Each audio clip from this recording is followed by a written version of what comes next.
Hello everyone, my name is Molly Whiting, Relationship Manager for Proven Match, the new division of FranNet. Today I am going to talk about the Personal Franchise Assessment, also known as the PFA.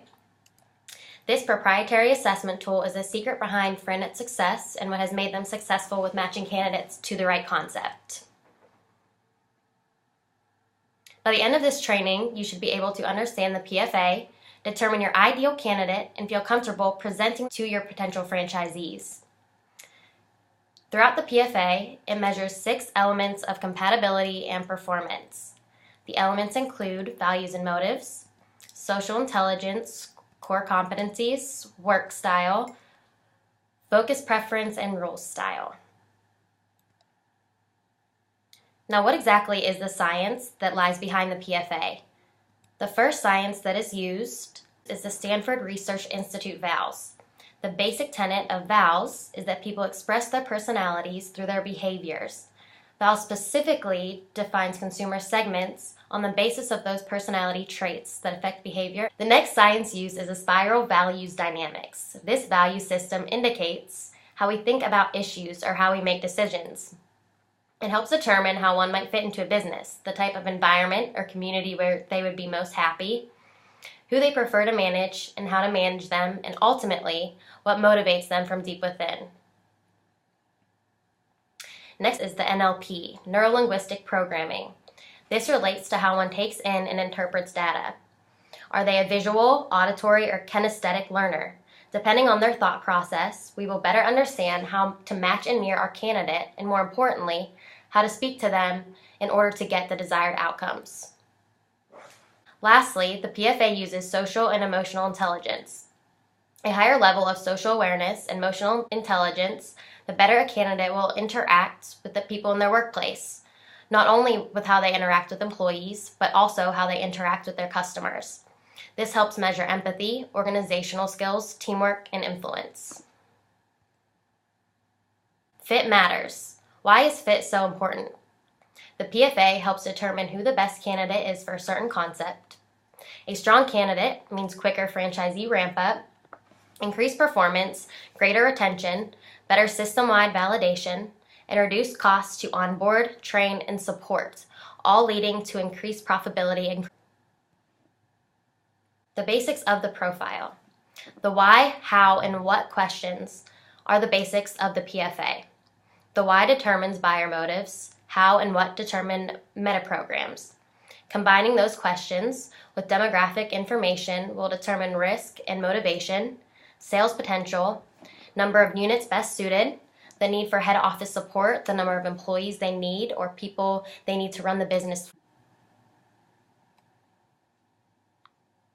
We will ask them what businesses they've looked at. We ask this because finding out what appeals to them or finding out what is interesting will help with the attraction strategy when presenting to our prospects. We are also going to ask them how long they've been looking for a business. We want to see a sense of urgency here. We want someone ready, willing, and able to commit themselves into business ownership. You might want to dig and find out what prompted them to look for a new business in the first place. Was there a significant change in their life? Are they going through a divorce perhaps? Were they downsized, or are they moving to a new location? All of these are something to take into consideration and will help us leverage our presentation. We will ask how much capital they're able to invest. There's a rule of thumb here. Achievers will understate, emulators may exaggerate, belongers and societals will be conservative or perhaps not share that information with us. Something to take into consideration here. Due to the buyer motive, do not assume the figure they give you is accurate. We are also going to ask our prospects, what professional affiliations and hobbies do you have? This will offer insight as to buyer motive favored and or suggest there's an emotional compromise in the current business life. In addition, we want to know how they will know when they find the right business. This is something they want to be asked and interpreted in an essay. It may sound intimidating to the prospect, but it is very, very revealing as to who the person is that we are dealing with. We will ask our prospects how committed they are to being in business in the next 6 months. Again, we're looking for urgency here. Belongers tend to err on the side of conservative. Emulators are naturally driven and tend to show larger sense of urgency.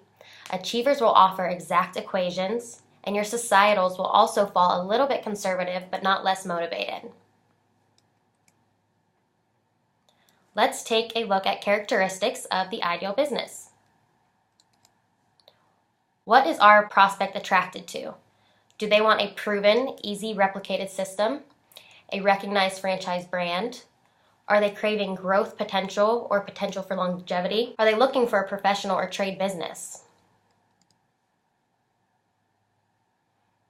Let's look at areas of interest. What does our prospect find appealing? Are they interested in food concepts, automotive, retail, service-oriented, education, or business-to-business sales? How important is location to our prospect? In addition, what about their environment? Do they want high competition, moderate, low competition? And what kind of customer type is our prospect looking for? Does our prospect want to pay our employees by salary, hourly, or is it irrelevant to them? And how many employees are they looking to manage? Is your prospect looking to invest in a product or service? How much cash investment are they willing to put forth, and what is their operating expense? We want to think about their time frame in deciding for getting started into the business. Again, we want to show a sense of urgency here. We want to find out who the ultimate decision maker is going to be in the process and how soon they're looking for personal income. Let's talk about values and motives. Values and motives are one of the most important things in the PFA. Values are our judgments of what is right and wrong. It's what we feel to be the most important in our life. Motives determine the way in which we spend our time, money, and energy in accordance to the importance of the hierarchy we give it. Values are the essence of a person. Every single decision that we make is based on or by our motives. We're going to get a little bit more in depth in this later on, but this specific example is an achiever emulator. When we're looking at Corey's values and motives, we can see his primary being achiever on the left and also his secondary motive emulator on the right. We want to talk to Corey about achievement, control, results, and power. These are what Corey holds most important. As a secondary motive being emulator, he also values success, prestige, recognition, and challenge. If you look down at Corey's hierarchy of values, I want you to note that all of these values below are listed in level of importance to Corey. So success is something that Corey values most. Results, flexibility, achievement, and control he's also valuing. Now if you look at dependability, this word is italicized and in red. This is going to represent a pain for Corey, but it's something that we are going to want to probe Corey on and find what exactly is missing or why dependability is coming back as a wild card. Not all of your prospects will come back with a wild card word. However, if they do, it's something that you will want to probe delicately with them. There are 4 different buyer motives when you look at values and motivations. The first dimension of compatibility and performance places individuals into 4 value sets of buyer motive segments: belonger, emulator, societal, and also achiever. First, let's take a look at our belonger. A belonger is our salt of the earth type of person. They are conservative, very conventional in their ways. They hold concrete beliefs on traditional codes, such as family, religion, and their community. They want established routines and home-oriented concepts. Belongers are very predictable, and they are brand loyal customers. They're not impulsive, and they're a little suspicious of new things. They usually have moderate incomes and are not looking for anything fancy and extravagant. A belonger values family, relationship, dependability, and security. They also look for honesty, loyalty, pride, integrity, and spirituality. The risks and fears of a belonger.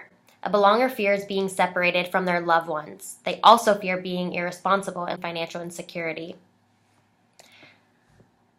This lists what exactly a belonger needs and wants in the business. They are looking for historically proven systems. They want high touch, low tech, strong head office support, credible management, tangible products and services, and they definitely are looking for that involvement of their family within the business. The core competencies of a belonger include business administrative, product technical knowledge, and customer services. Now these are just the tendencies of a belonger, but you will want to refer to the actual profile for the results. So let's take a look at our emulator. An emulator is a vital, enthusiastic individual and at times can be very impulsive. They like variety and also love excitement. They savor new and lean towards what others might see as risky. They value adventure, approval, and self-sufficiency. They combine an abstract disdain for conformity. They like the flashy things in life. They may drive the Mercedes, and they dress to impress. They live a diverse, active lifestyle. They are trendsetters and early adopters. They're not scared to take risks. They favor cutting-edge products and services. Environments that are unusual, fun, and exciting are very appealing to our emulators. They're interested in their immediate future. The emulator lives life consistent with these set of values. They love a challenge. They live for success, prestige, and recognition. They also love innovation, money, competition, flexibility, and independence. The emulator fears being embarrassed. They also fear being incompetent or inadequate to people around them. And failure is just not an option for our emulators. The needs and wants of an emulator. They want flexibility for their own innovation, instant gratification or return on investment. They're looking for unlimited growth potential and little back office support. They're progressive products and services and ability to compete. The core competencies of an emulator tend to lean towards sales, marketing, or product knowledge. Next buyer motive is the achiever. Achiever are business-oriented people. They like to feel in control. They prefer structure and predictability over risk. They are very committed to work and to their family. Work provides a sense of duty and financial reward to our achievers. Our achievers live very structured lives around their family, church, and business. They are conventional and politically fall towards the more conservative side. They're interested in unique and established products and services. They're economical, but can't resist an opportunity or a good deal. Decisions must last for the long haul with our achievers. What our achievers value most in life is control, results, power, and achievement. They also are looking for quality, respect in the business. They're looking for uniqueness. They're looking to dominate the market and also high growth potential. So the risks and fears of our achiever. The achiever fears not being the best or unique, or that they might have an equal in the field, marketplace, or business. They must be in control. Having no power and influence scares our achievers. Lastly, they want to leave a legacy. They fear they may be unable to pass on a distinguishable system, success, or a memory. Needs and wants of the achiever. They want to have an impact on policy and procedure, a system that can be easily replicated, a business with high growth potential, definitely wanting to dominate the marketplace, and proven systems with unique products, markets, or services. The core competencies of an achiever tend to fall towards business administrative, marketing and sales, product technical knowledge. Let's take a look at our societals. This is the fourth of the buyer motives. The societal is one who lives by richness and diversity. They are sophisticated and love to take charge. They are interested in growth and seek to develop, explore, and value self-expression. They also value innovation, service, and the need to contribute. The societal is more likely to have a high income and is a very smart individual with a high education. Our societals live rich and diverse lives with a wide range of interests. They're concerned with social issues and are pretty open to change. Our societals are sophisticated. They are quality-conscious consumers. They have a cultivated taste for the finer things in life, and they purchase products or services that reflect their own personal style. The societal values knowledge, impact, and contribution. Simplicity, harmony, freedom, effectiveness, and creativity are also very important to our societals. In business, the societal fears being ignorant, or that they lack the knowledge of information necessary to make the right decisions. They fear they may be manipulated or an unfair target due to perceived withhold of information. They fear their lives and business will not make a difference. They need to be the source of change in something or in someone. The needs and wants of a societal. The societal wants to impact policy and procedure. They are looking to replicate and simplify systems. They want a business that solves problems or has a cause. They prefer hands-off management or being investors. And lastly, they want to show contribution aligning with companies' impeccable standards. With our societals, one of the most important things to take into consideration is their ability to contribute, whether that's to contribute to their family or to the business or even to their community. We want to make sure that we talk to them about contribution and the ways in which they are able to accomplish this. The core competencies of a societal tend to lean toward business administrative, marketing, product and technical knowledge, and also customer service. So who exactly is your top performer? What motivates them? What makes them a good fit? And will it be the same 5 years from now? Does your franchisee have what it takes to emotionally build a successful business? Are they self-motivated and disciplined? Do they have the social skills needed to relate with both employees and also their customers? This goes back to our social and emotional intelligence. People with high social and emotional intelligence tend to be more successful in life than those with low social and emotional intelligence. These competencies determine how we can manage ourselves. Self-awareness is knowing one's internal states, preferences, resources, and intuitions. Self-regulation, managing one's internal states, impulses, and also resources. And motivation, emotional tendencies that guide or facilitate reaching our goals. We look at competencies that determine how we handle relationships.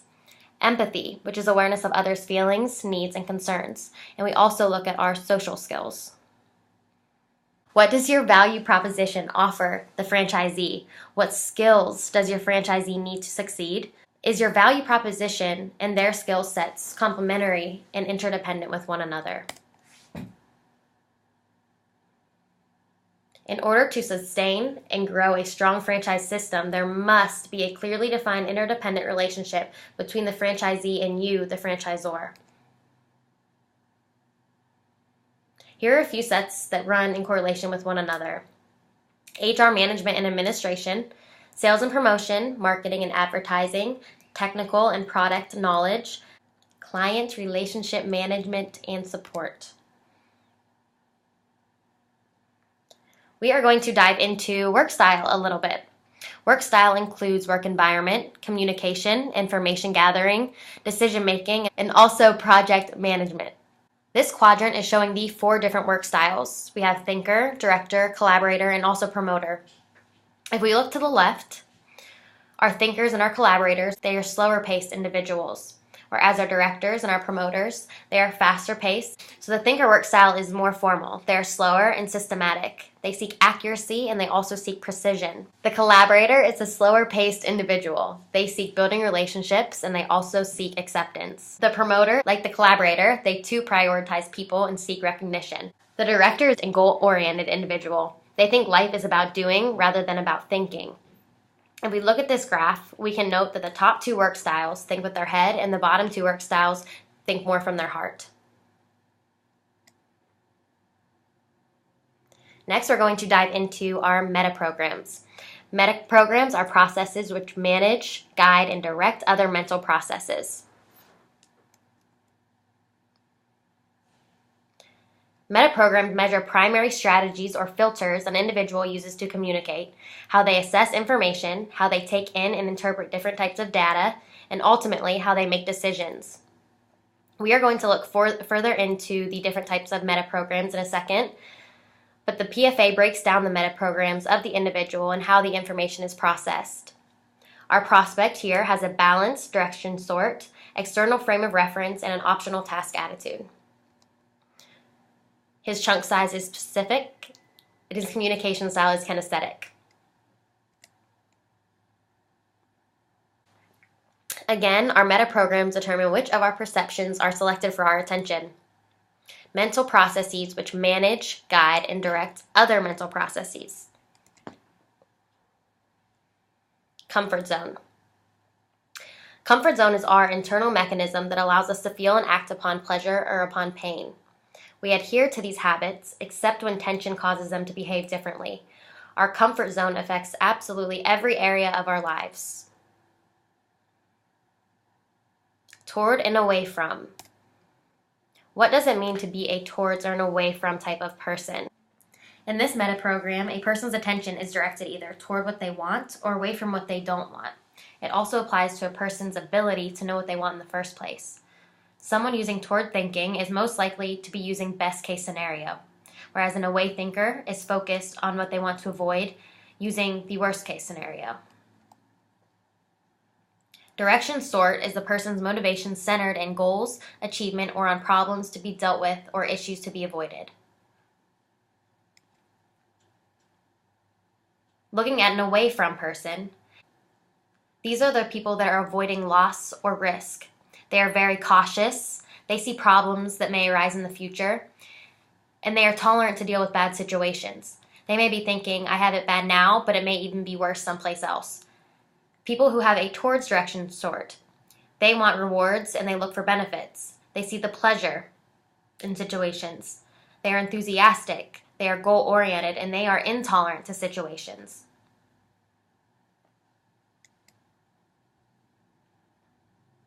The advantages of a toward person include forward thinking, goal-oriented ideas and concepts, and positive energy and drive. The disadvantages of a towards person, they may get tangled by too many new initiatives at once. They may be perceived as gung-ho and have a tendency to leave things unfinished. A towards person tends to talk in terms of what they like, what they enjoy doing, being, or getting. They consider their language as a guide, and they have goal-oriented behavior. They are optimistic in their perception of the world or the situation, sometimes to the detriment of what could go wrong. Sometimes ignoring potential pitfalls or learning opportunities that could serve them in the future. The away sort can be interpreted as having a pessimistic view. However, a powerful away from strategy can actually be used to propel someone towards a goal if that's their processing pattern. We must be careful with how we speak to a prospect holding an away from direction sort. The advantages is that they see all of the possible outcomes and obstacles that they might have to overcome. They are always assessing risks and recognizing what they might need to avoid. Disadvantages may include being overly cautious with a tendency to focus on the downside of things. They may appear to be negative and unwilling to try new experiences, but this is because their decisions based on avoidance rather than the desire for something new. When speaking with an away person, here's something you might want to say. Here's what we want to avoid, or this will reduce our potential problems and liabilities. When speaking to an away with towards, we will say, here's what we want to avoid, and here are our goals. Both toward and away, we will say, here are our goals, and just as important, here's what we want to avoid. When speaking to just a toward direction sort, we will say, here are our goals and objectives. And when speaking with someone with towards with some away, we'll say, here are our goals and objectives, and here's what we want to be careful to avoid. Are you and your prospect going in the same direction? Frame of reference. Does the prospect assess their performance through their own internal standards, beliefs, and through information and feedback from external sources? There are two types of frame of references. We have our internal and also our external. Our internals. An internal person may appear arrogant. They do not like critique. They are inflexible and driven. They disregard evidence, information, and advice. A prospect holding an internal frame of reference will not go out of their way to seek advice from others. They fall more independent. An external frame of reference, on the other hand, may appear unsure in certain situations. They welcome critique, they are very flexible, enjoy harmony, and they make their decisions on concrete facts. The advantages of an internal sort: they can stay motivated even when there's little feedback and praise. The disadvantages include overriding internal standards, sometimes canceling out external evidence. The advantages of our external. Externals will make decisions based on concrete facts and off of evidence, or maybe even that feel-good factor. The disadvantages involve getting stressed when there's a lack of external feedback. Our externals need frequent praise or feedback on performance to make good progress. When speaking to someone with a balanced amount of internal and external, you may say something like, as you consider what you think and what others think. Or when speaking to someone with external only, we will say something like, consider what others in the situation or project might think. Talking to strictly internal, you can say, I can't convince you of anything, only you will know that for sure. And when speaking to an internal with an external check, you can say something like, as you check inside, you will know what the evidence indicates. Let's move on to chunk size.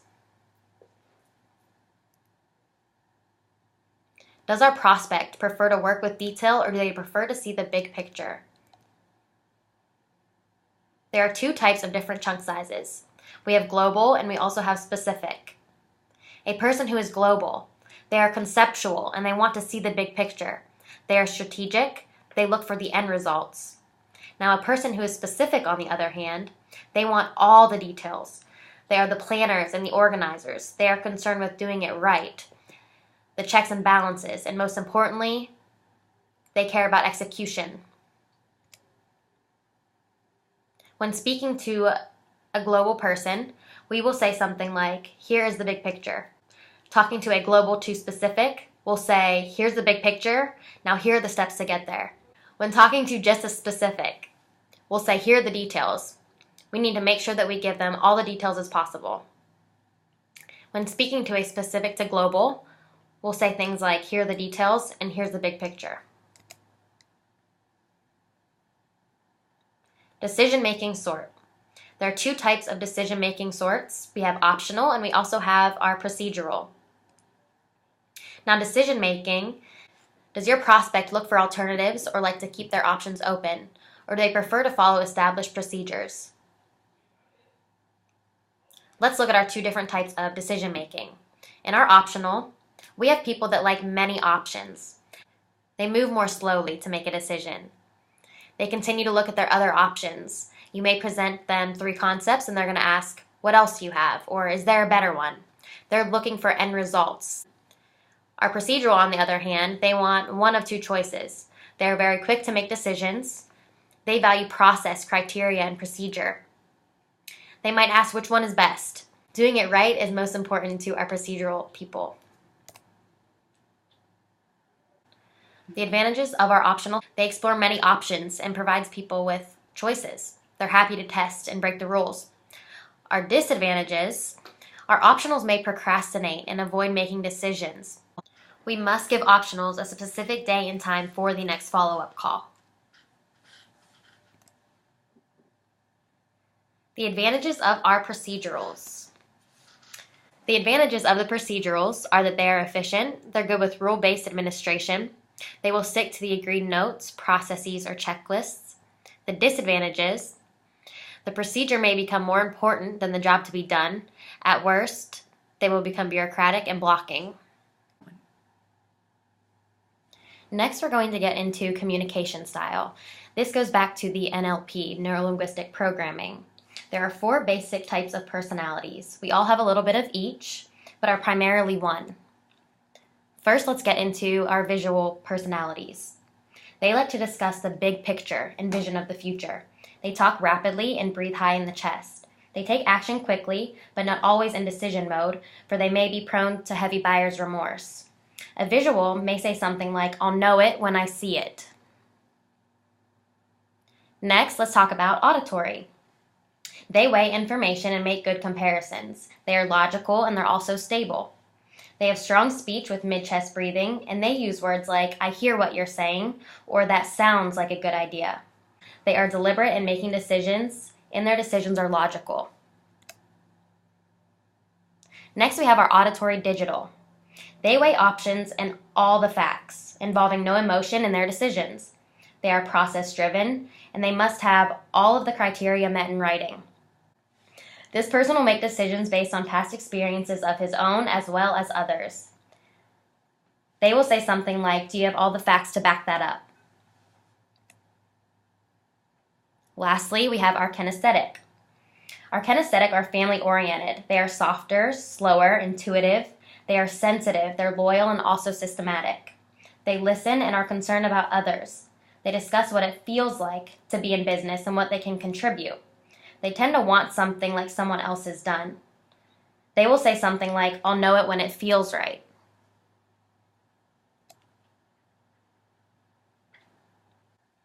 Is there a tug of war between you and your client?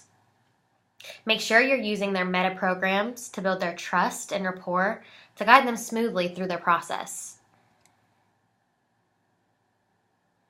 Who is driving the bus? We want to make sure that our prospects are aware that they are driving the bus here. You are just the navigator. Use the path of the least resistance. Do you want to get more deals? Pay attention to the candidate's preferred communication style.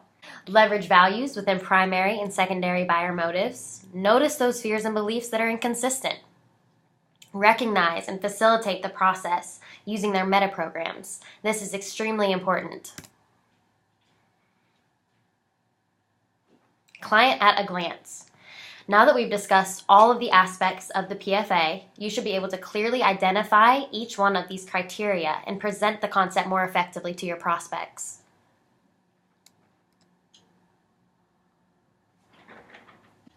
All right, so that about sums up our PFA training. I want to thank all of you for taking the time to listen to the training today. Please reach out to me if you have any questions in regards to this presentation or to the assessment. Thank you all.